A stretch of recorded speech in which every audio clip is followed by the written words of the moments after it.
میرے بھائیوں، زندگی میں باپ بہت بڑا سہارا ہوتا ہے۔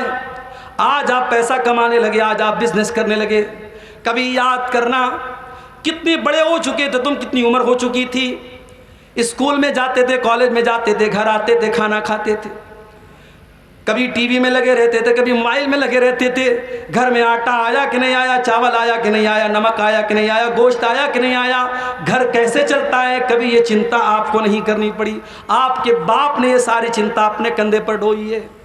او باپ کی ناقدری کرنے والوں اور باپ کے ساتھ بدتمیزی کرنے والوں، تم نے سمجھا ہی نہیں کہ باپ کس ہستی کا نام ہے۔ ارے باپ اس ہستی کا نام ہے جو آپ کی ٹینشن کو اپنے کندھے پہ لے کے گھومتا ہے۔ آپ جوان ہو چکے ہیں، آپ کو کام دھندا کرنا چاہیے، آپ کو محنت کرنا چاہیے، مگر آپ کا باپ کبھی پڑھائی کے نام پہ کبھی آپ کو آزادی دے دیتا ہے، کبھی آپ کو چھوٹ دے دیتا ہے، اور سارے گھر کو باپ اپنے کندھے پر چلاتا ہے۔ ماں کی قربانی تو سب کو یاد آتی ہے۔ ماں 9 مہینے پیٹ میں رکھتی ہے، بہت اچھی بات ہے۔ ماں خون جگر پلاتی ہے بچے کو، بہت اچھی بات ہے، مگر ماں 9 مہینے اگر دودھ رکھتی ہے، دودھ پلاتی ہے، تو ماں کا خیال کون رکھتا ہے؟ وہ باپ ہوتا ہے۔ اگر ماں بچے کو جنم دیتی ہے تو بچے کی انگلی پکڑ کے زندگی گزارنے کا سلیقہ اس کا باپ سکھاتا ہے۔ اس لیے کبھی باپ کی بے ادبی مت کرنا میرے بھائیوں۔ باپ آپ کا غلط ہو سکتا ہے، باپ کے فیصلے غلط ہو سکتے ہیں، باپ آپ کے ساتھ ناانصافی کر دے، یہ بھی ہو سکتا ہے، مگر باپ کو کبھی اس کی بے احترامی مت کرنا، اس کے ساتھ بدتمیزی مت کرنا۔ باپ اگر غلط بھی کر دے، اس کا معاملہ اللہ کے حوالے کر دینا۔ ابراہیم کی زندگی سے ہمیں یہ سبق بھی ملتا ہے۔ اور اللہ کے نبی تو یہاں تک فرماتے ہیں، ما من ایام العمل الصالح فیہن احب الی اللہ من هذه الایام۔ ان 10 دنوں میں کی جانے والی نیکی اللہ تعالیٰ کو اتنی زیادہ پسند ہے، اتنی زیادہ کسی اور نیکی کا مقام اللہ کیا نہیں ہے۔ ذی الحجہ کی 1 تاریخ سے لے کر کے 10 تاریخ تک جو نیکی کی جائے، اللہ تعالیٰ کو نیکی اتنی زیادہ محبوب ہے کہ اس سے زیادہ محبوب کوئی دوسری نیکی نہیں ہے۔ صحابہ نے پوچھا، ہے اللہ کے نبی، وَلَلْ جِہَادُ فِي سَبِيلِ اللَّهِ، کیا اللہ کی راہ میں جہاد سے بھی بڑھ کے ثواب ہے ان 10 دنوں کی نیکی کا؟ آپ نے فرمایا، وَلَلْ جِہَادُ فِي سَبِيلِ اللَّهِ، ہاں اللہ کی راہ میں جہاد سے بھی بڑا ثواب ان 10 دنوں کی نیکی کا ہے۔ إِلَّا رَجُلٌ خَرَجَ بِنَفْسِهِ وَمَالِهِ، ہاں اس انسان کا معاملہ الگ ہے جو اللہ کی راہ میں نکلا تھا جان کے ساتھ اور مال کے ساتھ، اور شہید ہو کر کے لوٹا، مال بھی اللہ کی راہ میں قربان اور جان بھی اللہ کی راہ میں قربان، اس کا ثواب زیادہ ہے، ورنہ ہر نیکی سے بڑا ثواب ان 10 دنوں کی نیکی کا ہے۔ میرے بھائیوں، یہ 10 دن اتنے قیمتی ہیں، افسوس کے ساتھ کہنا پڑتا ہے، ان 10 دنوں کو ہمارا ایک بڑا طبقہ، ہماری اکثریت یوں ہی گزار دیتی ہے۔ بہت کرتے ہم قربانی کے جانوروں کو خریدنے میں اور ان کی دیکھ بھال کرنے میں اور ان کی نگرانی کرنے میں گزارتے ہیں، ان 10 دنوں کا کوئی اہتمام نہیں ہوتا۔ میرے بھائیوں، جس طریقے سے آپ رمضان کے آخری عشرے کی 10 راتوں میں عبادت کرتے ہیں، راتوں میں جاگتے ہیں، قرآن پڑھتے ہیں، اعتکاف کرتے ہیں، 10 دنوں کی قدر کرتے ہیں، اسی طریقے سے میرے بھائیوں ذی الحجہ کے ان 10 دنوں کی بھی قدر کیجئے۔ یہ بہت قیمتی ایام ہیں، اور علماء نے لکھا ہے یہ اس لیے قیمتی ہیں کیونکہ شریعت میں جتنی ٹاپ کی عبادتیں ہیں وہ ان 10 دنوں میں اکٹھا ہو جاتی ہیں۔ پوچھئے کیسے؟ انہی 10 دنوں میں اللہ کے گھر کا حج کیا جاتا ہے، انہی 10 دنوں میں قربانی کی جاتی ہے، اور 9 ذی الحجہ کو ہم اور آپ عرفہ کا روزہ رکھتے ہیں ساری دنیا کے مسلمان۔ تو گویا کہ اگر ہم غور کریں تو اسلام کے اندر جو ٹاپ کی عبادتیں ہیں، روزہ بھی رکھا جا رہا ہے، قربانی بھی ہو رہی ہے، عبادت بھی ہو رہی ہے، صدقہ خیرات بھی ہو رہا ہے، غریبوں کو گوشت بھی دیا جا رہا ہے، یہ ساری ٹاپ کی عبادتیں ان 10 دنوں میں اکٹھا ہوتی ہیں۔ اسی لیے اللہ تعالیٰ نے ان 10 دنوں کو سال میں سب سے افضل دن قرار دیا ہے، اور یہ بات بھی علامہ ابن تیمیہ وغیرہ نے لکھی ہے کہ رمضان کے آخری عشرے کی 10 راتیں سال کی سب سے افضل راتیں ہیں، اور یہ 10 دن سال کے سب سے افضل 10 دن ہیں۔ میرے بھائیوں، ہم اور آپ قربانی کا جانور اب لائیں گے، بہت سے لوگ لا بھی چکے ہوں گے۔ میرے پاس کئی دنوں سے فون آ رہا ہے اور ہر سال آتا ہے، مولوی صاحب قربانی کا جانور لایا ہوں، اس کی پونچھ کٹ گئی، اس کی سینگ ٹوٹ گئی، اس کو چوٹ لگ گئی، قربانی ہوگی کہ نہیں ہوگی؟ بہت اچھی بات ہے، ایک آدمی کو اگر اس بات کی فکر ہے کہ اس کی قربانی کے جانور میں کوئی عیب تو نہیں ہے، اس کی قربانی قبول ہوگی کہ نہیں ہوگی، اگر اس بات کی چنتا اور فکر ہے، بہت اچھی بات ہے، مگر افسوس کے ساتھ کہنا پڑتا ہے قربانی کے جانور میں عیب ہے تو قربانی قبول نہیں ہوگی۔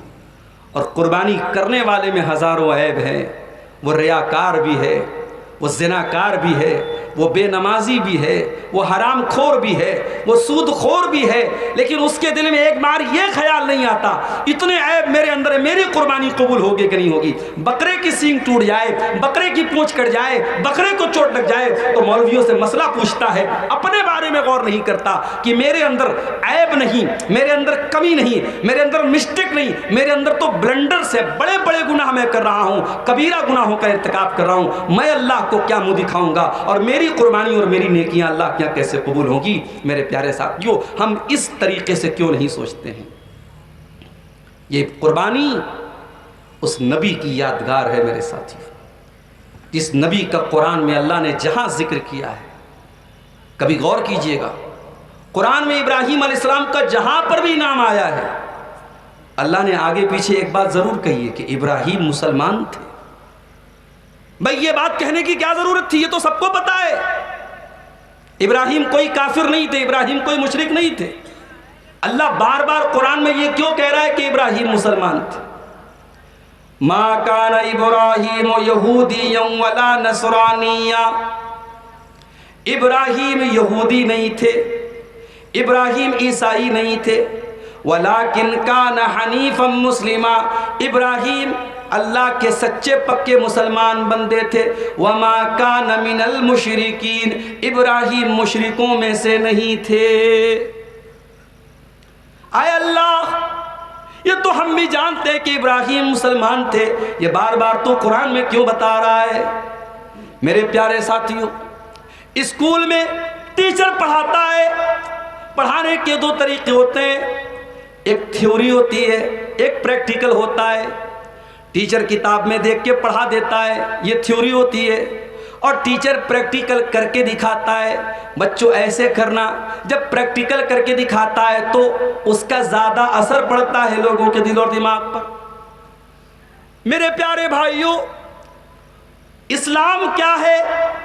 اسلام کی تھیوری کیا ہے؟ قرآن اور حدیث ہے۔ اسلام کس کو بولتے ہیں؟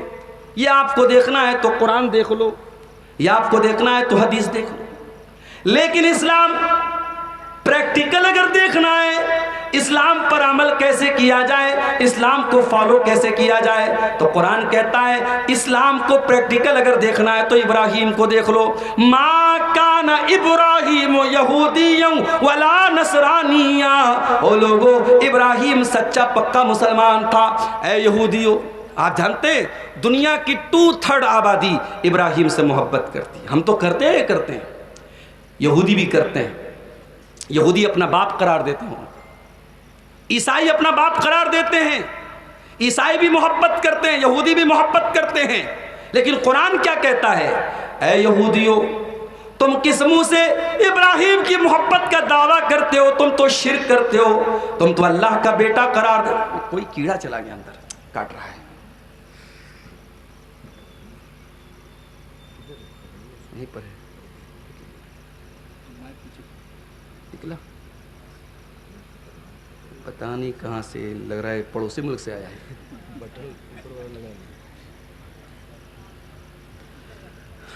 اللہ رحم کرے، کیڑے اتنے کہاں سے آ گئے؟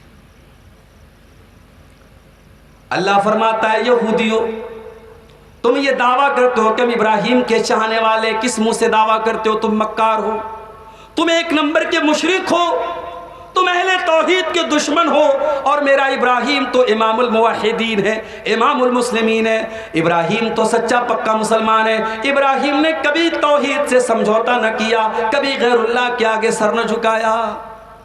اے عیسائیو، تم عیسیٰ علیہ السلام کو سن آف گاڈ بولتے ہو، اللہ کا بیٹا کہتے ہو، اور تم کہتے ہو کہ ہم ابراہیم سے محبت کرتے ہیں۔ ما کان ابراہیم یہودیا ولا نصرانیا ولکن کان حنیفا مسلما، میرا ابراہیم تو سچا پکا مسلمان تھا، وہ تو نہ تو یہودی تھا نہ تو عیسائی تھا، ابراہیم مشرک نہیں تھا۔ اور اس کے بعد فرمایا کہ اے لوگوں کان کھول کر کے سن لو، ابراہیم سے سب سے گہرا تعلق اگر کسی کا ہے للذین اتبعوہ وہذا النبی والذین آمنوا، فرمایا ان اول الناس بابراہیم، ابراہیم سے سب سے قریبی اگر تعلق کسی کا ہے تو ان لوگوں کا ہے جو ابراہیم کو فالو کرتے تھے، جو ابراہیم کے طریقے پر چلتے تھے، اور اس آخری نبی جناب محمد رسول اللہ صلی اللہ علیہ وسلم کا ہے اور مسلمانوں کا ہے۔ اے یہودیوں تمہیں شرم آنی چاہیے، تمہیں کوئی حق نہیں پہنچتا ان سے اپنا تعلق جوڑنے کا۔ یہ تو وہی والی بات ہو گئی، کوئی قبر پہ سجدہ کرے اور کہے کہ صاحب میں نبی کا عاشق ہوں، نبی سے محبت کرنے والا ہوں، یہ منہ اور مسور کی دال۔ ارے جب تو قبر پرستی میں لت پت ہے تو کس منہ سے نبی سے محبت کا دعویٰ کرتا ہے؟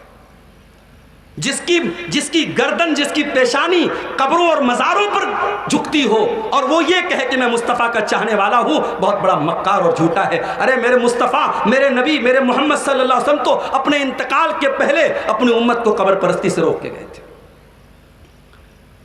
حضرت عائشہ فرماتی ہیں اللہ کے پیارے نبی اپنے مرض الموت میں، اس بے چینی کے عالم میں، جب آپ چادر کو کبھی اوڑھ لیتے تھے کبھی پھینک دیتے تھے، اس بے قراری کے عالم میں آپ نے کیا فرمایا؟ لعن اللہ الیہود والنصارى اتخذوا قبور انبیائہم مساجد، اللہ کی لعنت ہو یہود و نصارہ کے اوپر، انہوں نے اپنے نبیوں کی قبروں کو سجدہ کرنے کی جگہ بنا لیا۔ تو قبر پرست اگر یہ بولے کہ میں نبی کا چاہنے والا ہوں تو کتنا جھوٹا دعویٰ ہے۔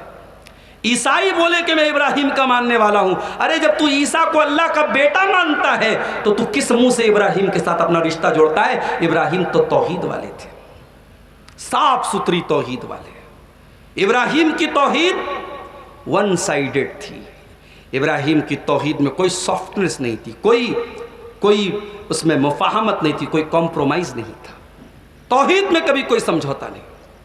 آج افسوس کی بات ہے ہم اس لیول پر پہنچ چکے ہیں، اس مقام پر پہنچ چکے ہیں کہ ہماری بہو بیٹیاں کسی کے پیار اور محبت کے نام پہ اسلام کو تیاگنے کو تیار ہیں۔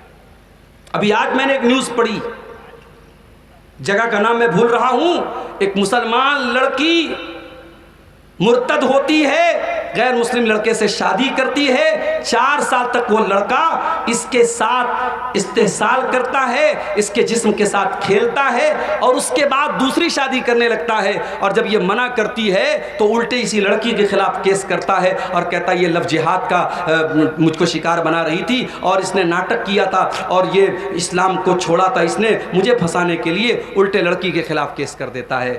اور یہ نیوز جب اخبار میں آتی ہے تو میں نے فیس بک پر کہیں پڑھا کہ اس نیوز کے ساتھ یہ بات لکھی تھی، وَتُعِزُّ مَن تَشَاءُ وَتُذِلُّ مَن تَشَاءُ، عزت کا مالک اللہ ہے۔ تو نے اسلام کو چھوڑا تھا، تو نے ایمان کو چھوڑا تھا، آج اللہ نے تجھے ذلیل کر دیا، اور یہ ہر اس انسان کا انجام ہونے والا ہے جو اسلام اور ایمان کو چھوڑ کے مرتد ہو جاتا ہے۔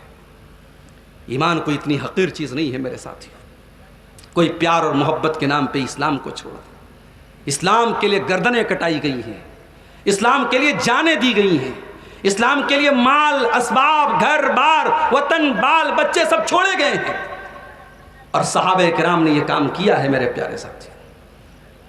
تو ابراہیم علیہ السلام کی زندگی سے ہمیں یہ سبق ملتا ہے کہ توحید کو نہیں چھوڑنا۔ ان ابراہیم کان امۃ قانتا للہ حنیفا، ابراہیم اللہ کے سچے پکے مسلمان بندے تھے، ابراہیم اکیلے ایک امت کے برابر تھے، ایک پوری امت کی توحید کو ترازو کے ایک پلے پر رکھ دیا جائے اور ابراہیم کی توحید کو ترازو کے دوسرے پلے پر رکھ دیا جائے تو ابراہیم کا پلہ بھاری ہو جائے گا۔ ابراہیم اکیلے ایک امت کے برابر تھے، قانتا للہ، اور ابراہیم اللہ کے فرما بردار تھے۔ اللہ نے جب بھی کوئی حکم دیا ابراہیم نے اپنے سر کو جھکا دیا۔ ابراہیم اپارچونٹی دیکھ کر، موقع دیکھ کر اللہ کا حکم نہیں مانتے تھے، جب بھی اللہ کا حکم آیا ابراہیم کی گردن جھک گئی۔ قانتا للہ، ابراہیم اللہ کے وفادار بندے تھے۔ میرے بھائیوں، قربانی کرنے کے پہلے یہ سوچ لو کہ ابراہیم کا طریقہ تم نے کتنا اپنایا ہے۔ ابراہیم وفادار تھے، ہم غدار ہیں۔ ہم سے بڑا نمک حرام کون ہوگا؟ جس اللہ کی دی ہوئی آکسیجن میں سانس لیتے ہیں، جس اللہ کی دھرتی پر چلتے ہیں، جس اللہ کے آسمان کے نیچے رہتے ہیں، جس اللہ کی ہواؤں سے فائدہ اٹھاتے ہیں، جس اللہ کا دیا ہوا پانی پیتے ہیں، جس اللہ کی دی ہوئی غذا کھاتے ہیں، اس اللہ کا نام بھی کتنے مسلمان 24 گھنٹے میں ایک بار بھی نہیں لیتے۔ ارے ہم سے بہتر تو وہ جانور ہے، وہ کتا ہے جس کا مالک اسے چند ہڈیاں دے دے تو مالک کے پیچھے پونچھ ہلاتا ہوا ٹہلتا ہے۔ ہم سے بہتر تو وہ گھوڑا ہے جس کا مالک اسے تھوڑا سا چارہ کھلا دے اپنے مالک کے لیے جان دے دیتا ہے۔ اسی لیے قرآن کہتا ہے والعادیات ضبحا فالموریات قدحا فالمغیرات صبحا فأثرن به نقعا فوسطن به جمعا ان الانسان لربه لکنود۔ اے میرے بندو، قسم ہے ان گھوڑوں کی جو دوڑتے دوڑتے ہانپنے لگتے ہیں، جن کی ٹاپوں سے چنگاریاں نکلتی ہیں، جو دشمن کی فوج پہ جا کے حملہ کر دیتے ہیں، دشمن کی فوج میں بیچوں بیچ جا کر کے حملہ کر دیتے ہیں۔ اے انسان ذرا اس گھوڑے سے تو وفاداری سیکھ جو اپنے مالک کے لیے اپنی جان دے دیتا ہے۔ ان الانسان لربہ لکنود، بے شک انسان اپنے رب کا بہت بڑا ناشکرا ہے۔ ابراہیم سے وفاداری سیکھو میرے ساتھیوں، ابراہیم وفادار تھے۔ آج ابراہیم کے اتنا اونچا مقام کیوں ملا؟ ہم نماز پڑھتے ہیں، نماز میں ہم درود شریف پڑھتے ہیں، درود میں ہم کیا پڑھتے ہیں؟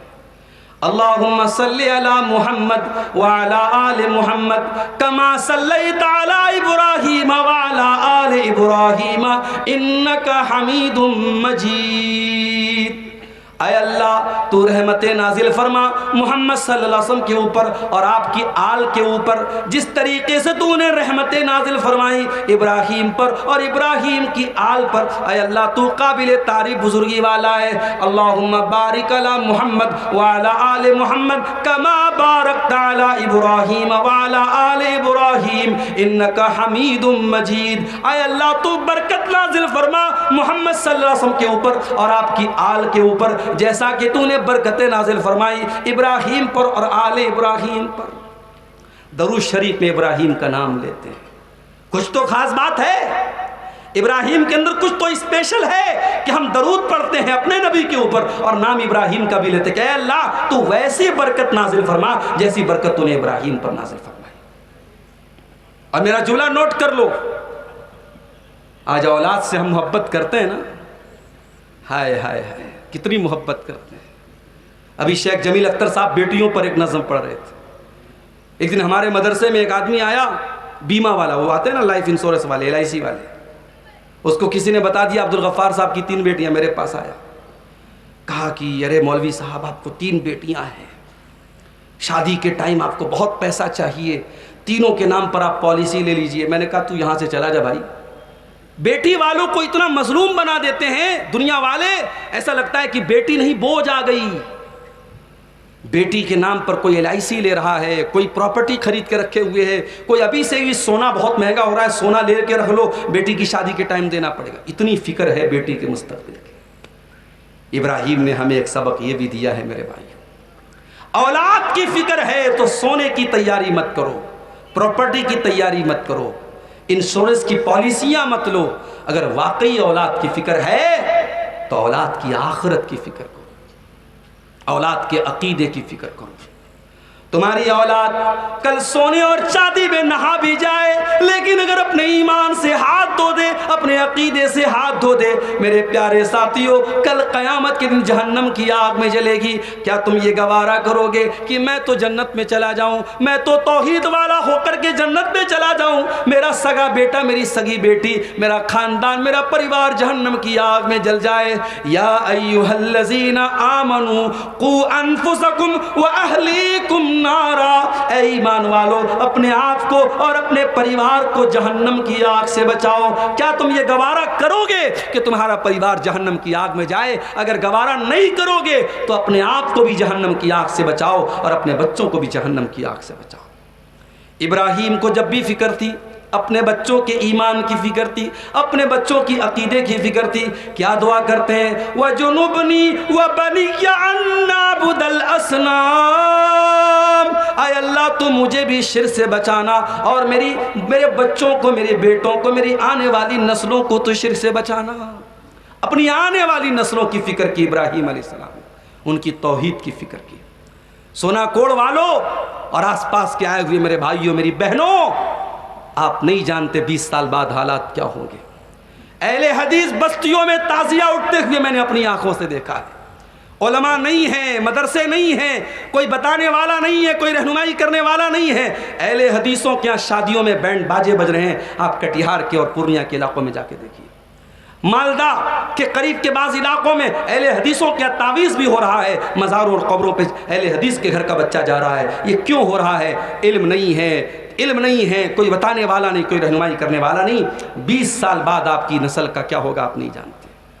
اس لیے ابھی سے فکر کرو میرے بھائی، بچوں کو اسکول میں پڑھاؤ، میں منع نہیں کرتا، مگر اپنے بچوں کو اسکول کی تعلیم کے ساتھ ساتھ کم سے کم دین کی اتنی تعلیم دے دو اپنے بچوں کو، اپنی بچیوں کو، کہ دنیا کا کوئی طوفان آ جائے ان کو ان کی توحید سے نہ ہٹا سکے۔ ان کی عقیدے کی اور ان کی توحید کی بنیاد کو اتنا مضبوط کر دو۔ یہ سبق بھی ہمیں ابراہیم علیہ السلام نے دیا ہے۔ اور کبھی غور کرنا، قرآن میں ابراہیم علیہ السلام کی جہاں پر بھی کوئی دعا بیان ہوئی ہے، انہوں نے اپنی اولاد کے لیے ضرور دعا کی ہے۔ ہم لوگ اپنی اولاد کے لیے کیا دعا کرتے ہیں؟ اے اللہ میری اولاد کو صحت دے دے، تندرستی دے دے، اے اللہ میری اولاد کو برکت دے دے، مال دے دے، زمین دے دے، جائیداد دے دے۔ ابراہیم کیا دعا کرتے ہیں؟ رب اجعلنی مقیم الصلاۃ ومن ذریتی ربنا وتقبل دعاء۔ پروردگار تو مجھے نماز کا پابند بنا دے اور میرے بچوں کو بھی تو نماز کا پابند بنا دے اور میری دعا قبول کر لے۔ اپنے دودھ پیتے بچے اسماعیل کو جب مکہ چھوڑ کے جانے لگے، کچھ دور پہنچے، بیٹا نظر سے اوجھل ہو گیا، بیوی نظر سے اوجھل ہو گئی۔ ابراہیم اللہ کی بارگاہ میں ہاتھ اٹھا کے کیا دعا کرتے ہیں؟ ربنا انی اسکنت من ذریتی بواد غیر ذی زرع عند بیتک المحرم ربنا لیقیموا الصلاۃ۔ پروردگارا اپنے بچے کو، اپنی بیوی کو اس بے آب و گیا سرزمین میں چھوڑ کے جا رہا ہوں، اے اللہ تو توفیق دینا وہ یہاں نماز قائم کریں۔ ربنا لیقیموا الصلاۃ، اے اللہ تو میری آنے والی نسلوں کو تو نماز قائم کرنے کی توفیق عطا فرما۔ فاجعل افئدة من الناس تهوی الیہم، اور اے اللہ تو لوگوں کے دلوں میں ان کی محبت ڈال دے، اس جگہ کی محبت ڈال دے، لوگوں کے دلوں میں یہاں کا اٹریکشن ڈال دے، یہاں کی کشش ڈال دے، یہاں کی محبت ڈال دے۔ ابھی میں نیپال گیا تھا، ایک برج تھا وہاں پہ، وہ رسیوں کا برج تھا، نیچے سے میں نے دیکھا بہت اونچائی پہ تھا، میری ہمت نہیں پڑی وہاں جانے کی، لیکن ہمارے ایک ساتھی تھے، انہوں نے کہا مولانا آپ اتنی دور آئے ہیں، نیپال آئے، چلیے اس برج پہ چلتے ہیں۔ میں گیا اوپر، بہت لمبی، اچھا چڑھائی جب چڑھتے ہیں تو ہم ہانپنے بھی لگتے ہیں، طاقت بھی لگتی ہے۔ کافی چڑھائی چڑھنے کے بعد جب ہم لوگ اوپر پہنچے تو ہمارے جو ساتھی تھے انہوں نے بتایا کہ غار ہیرا کی جو اونچائی ہے وہ اس سے بھی زیادہ ہے، غار ہیرا کی اونچائی اس سے بھی زیادہ ہے۔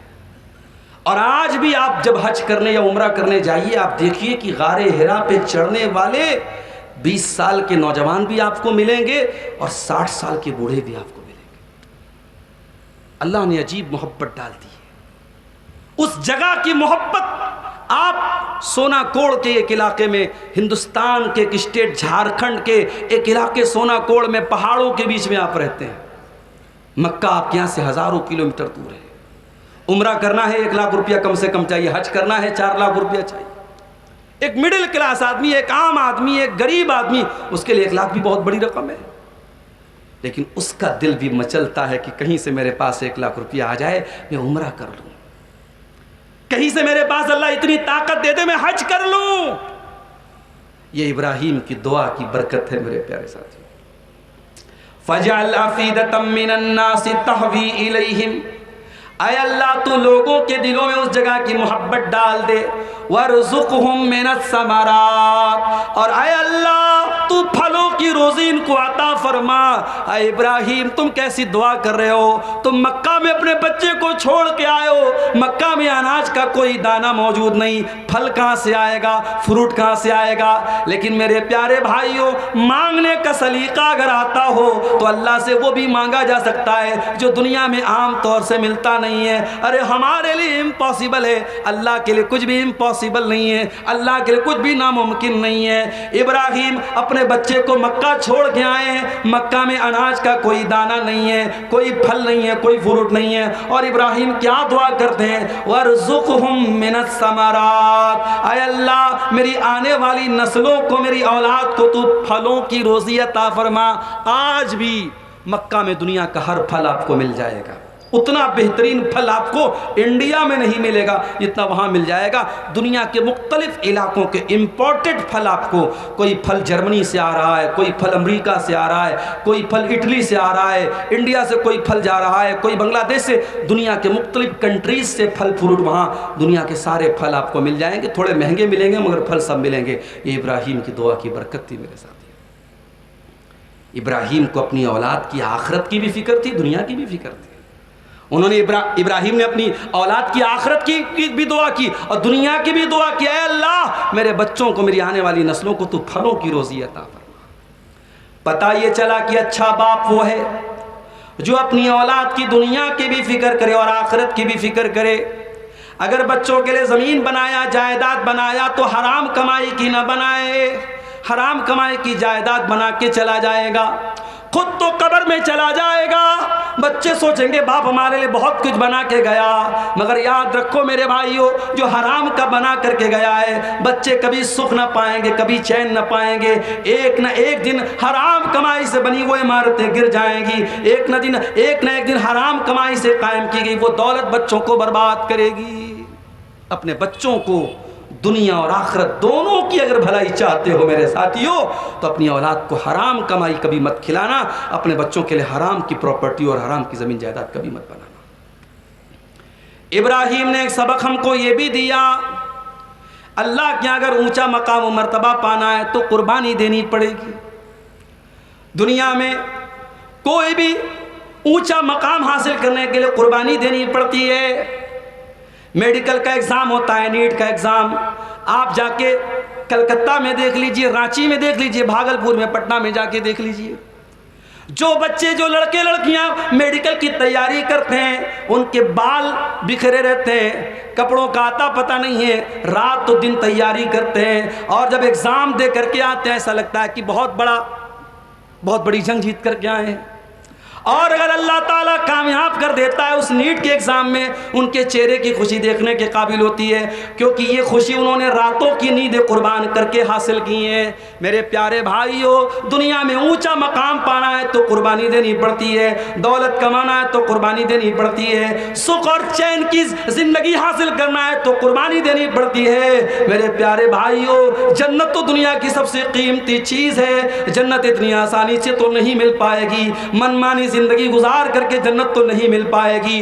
جو من میں آئے، جو دل میں آئے وہ کام کرتے رہو اور یہ سوچ لو کہ جنت مل جائے گی، میرے بھائیوں یہ پاسبل نہیں ہے۔ اللہ کے نبی فرماتے ہیں حفت الجنت بالمکارہ، اللہ تعالیٰ نے جنت کو گھیر دیا ہے ناپسندیدہ چیزوں سے۔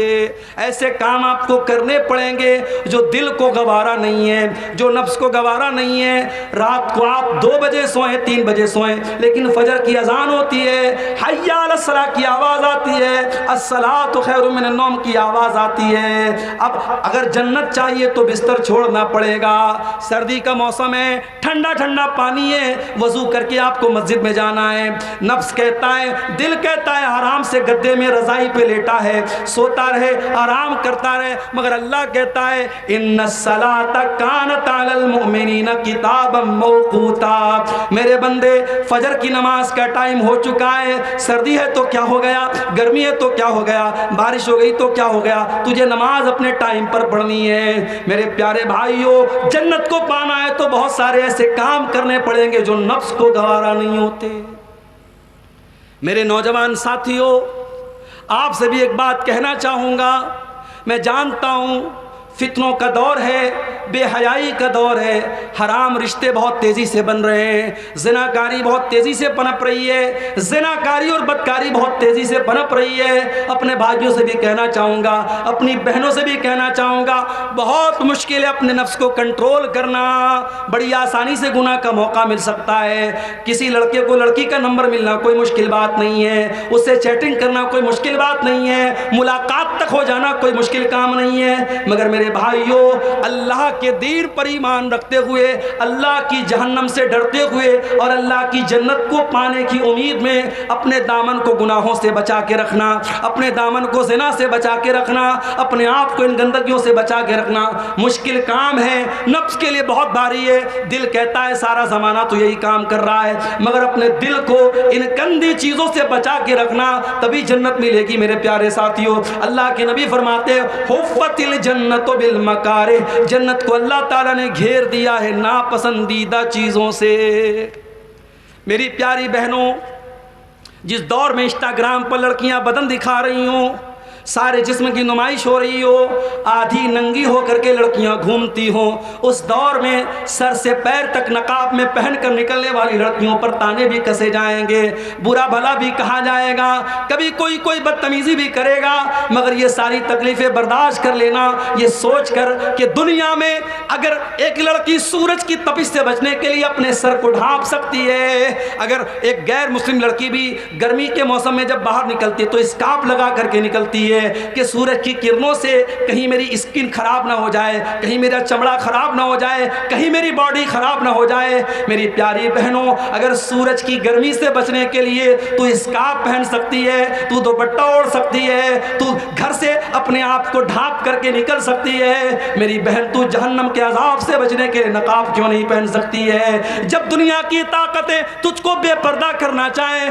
تجھ کو بے نقاب کرنا چاہیں، ان کو جواب دے دینا، او لوگوں، جب سورج کی دھوپ کی گرمی برداشت نہیں ہے تو جہنم کے عذاب کی گرمی ہم کیسے برداشت کریں گے؟ اے میری بہنوں، یہ حجاب اپنا چھوڑنا، یہ پردہ نہ چھوڑنا، اور اگر دل کو بھاری گزرے، دل پر گرا گزرے تو نبی کی یہ حدیث یاد کر لینا، حفت الجنت بالمکارہ، جنت میں جانا ہے تو ناپسندیدہ چیز کرنی پڑے گی۔ ابراہیم نے یہی تو سکھایا ہے میرے ساتھ۔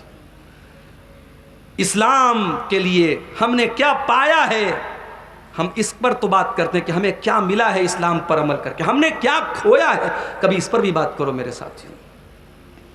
ابراہیم نے سب سے پہلے اپنے باپ کو کھو دیا۔ ابراہیم نے جب باپ کے سامنے اقرار کیا عبادت کے لائق اللہ ہے، یہ پتھر کے بت جس کو تم عبادت کرتے ہو جن کی عبادت کے لائق نہیں ہے، باپ نے گھر سے نکال دیا۔ میرے بھائیوں، زندگی میں باپ بہت بڑا سہارا ہوتا ہے۔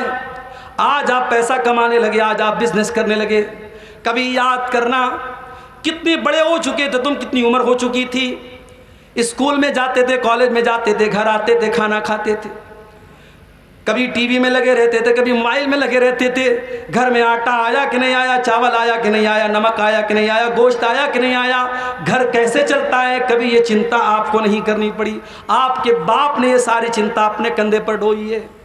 او باپ کی ناقدری کرنے والوں اور باپ کے ساتھ بدتمیزی کرنے والوں، تم نے سمجھا ہی نہیں کہ باپ کس ہستی کا نام ہے۔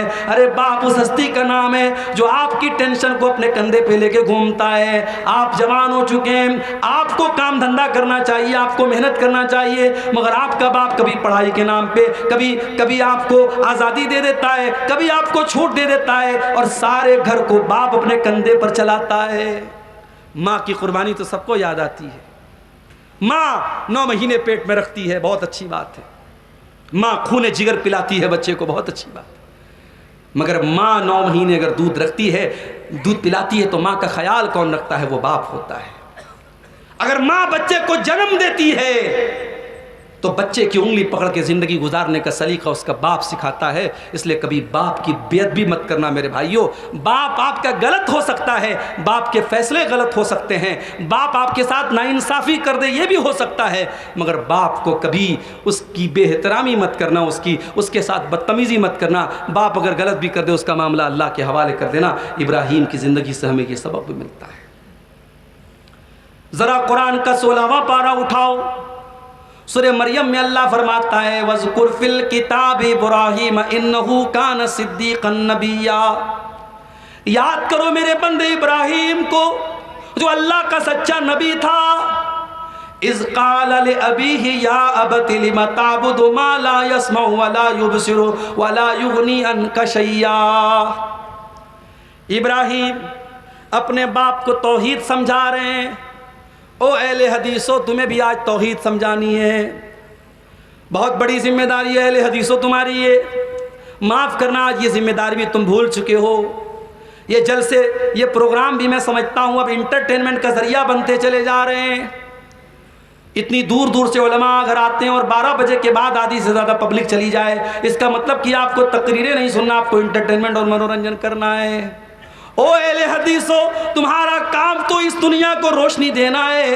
قبروں پر سر جھکانے والے بہت ملیں گے، انہیں توحید کا راستہ بتانا ہے. نبی کی شان میں غلو کرنے والے بہت ملیں گے، انہیں نبی کا صحیح مقام بتانا ہے. صحابہ کو برا بھلا کہنے والے بہت ملیں گے، انہیں صحابہ کی عظمت بتانا ہے. اہل بیت کی محبت کے نام پہ غلط کام کرنے والے بہت ملیں گے، انہیں اہل بیت کا صحیح مقام بتانا ہے. اے اہل حدیثو اپنی ذمہ داری کو سمجھ لو، اپنے مقام کو سمجھ لو، اپنے مقام کو سمجھ لو. توحید کو تمہیں دنیا کو پڑھانا ہے، توحید کا پاٹ. اور جب توحید کا یہ پاٹ پڑھاؤ تو تمہاری زبان کیسی ہونی چاہیے، تمہارا لہجہ کیسا ہونا چاہیے. آؤ ذرا ابراہیم سے سیکھتے ہیں. باپ مشرک ہے، باپ پتھر کے بتوں کا پجاری ہے، اور ابراہیم اپنے باپ کو توحید سمجھا رہے ہیں.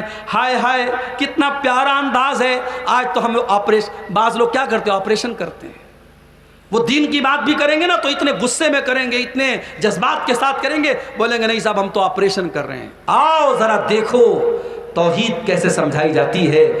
توحید بدتمیزی کا نام نہیں ہے، توحید بد اخلاقی کا نام نہیں ہے، توحید اپنے لہجے کو گرم کرنے کا نام نہیں، توحید تو پیار اور محبت سے اللہ سے جوڑنے کا نام ہے. کہا کہ ابا جان آپ کیوں ایسی چیزوں کی عبادت کرتے ہیں جو دیکھ نہیں سکتی، جو سن نہیں سکتی، جو نفع نہیں پہنچا سکتی، جو نقصان نہیں پہنچا سکتی. یا ابت انی قد جانی من العلم ما لم یاتک فاتبعنی اہدک صراطا سویا. اے ابا جان میرے پاس اللہ کی طرف سے وہ علم آیا ہے جو آپ کے پاس ابھی نہیں آیا ہے. ڈائریکٹ یہ بھی بول سکتے تھے کہ اے میرے باپ تو جاہل ہے میں عالم ہوں، مگر یہ انداز نہیں ہے میرے پیارے بھائیو. باپ باپ ہوتا ہے. کہا اے ابا جان آپ کے پاس جو میرے پاس جو علم آیا وہ آپ کے پاس نہیں آیا. آپ میری بات مانیے، میں آپ کو سیدھا راستہ دکھاؤں گا. یا ابت لا تعبد الشیطان، اے ابا جان شیطان کی پوجا نہ کرنا، شیطان کی عبادت نہ کرنا. ان الشیطان کان للرحمن عصیا. شیطان اے ابا جان شیطان اپنے رب کا بہت بڑا نافرمان ہے. اچھا ایک بات بتاؤ، کیا ابراہیم کے باپ شیطان کی عبادت کرتے تھے؟ نہیں، شیطان کی عبادت تو نہیں کرتے، تو بتوں کی عبادت کرتے تھے. لیکن ابراہیم نے کہا کہ شیطان کی عبادت مت کرو. پتہ یہ چلا کہ اللہ کو چھوڑ کر کے کسی کی بھی عبادت کی جائے، چاہے کسی ولی کی عبادت کی جائے، کسی نبی کو اللہ کا درجہ دیا جائے، کسی پیغمبر کو اللہ کا درجہ دیا جائے، لکڑی کے آگے سجدہ کیا جائے، بت کے آگے سجدہ کیا جائے، پیڑ کے آگے، یہ در حقیقت شیطان کی عبادت ہے. کیونکہ اللہ کو چھوڑ کر کے جس کی بھی عبادت کی جائے وہ طاغوت کی عبادت ہے، شیطان کی عبادت ہے. اس آیت کریمہ سے یہ ثابت ہوا. کتنے پیار اور محبت